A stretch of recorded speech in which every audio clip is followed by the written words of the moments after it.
Hey, we're here at Yuk Yuk's at a Chamber of Commerce Business After 5, and I'm with Ron Davis from the PA Shop. Ron, tell us a little bit about the PA Shop. Well, we're a sound and light company, and video. We do a lot of sound, lighting, video, live event production work. There is a retail side to the business as well that does, like, sells to home recording enthusiasts, DJs, that sort of thing.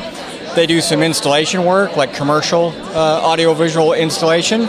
My role there is corporate AV on the event production side of the company. That's pretty much it in a nutshell. Excellent. How long have you been a chamber member for, Ron? Just over 4 years. Since I started working at the PA Shop, we became chamber members when I started. Primarily because of my role being corporate AV, it was a good way for me to network. And what would you say is the #1 benefit of being a chamber member? Definitely the networking for us. Like for me, I'm on the event committee that puts on Business After 5, and being on that committee has been really, really good for me. It helps me to network and just get involved with the chamber. I think when you join the chamber, if you actually get involved with a committee and be an active chamber member, it's a really, really good thing. I agree. The committees are a great way to figure out how your business can fit into the chamber and add value for your small business.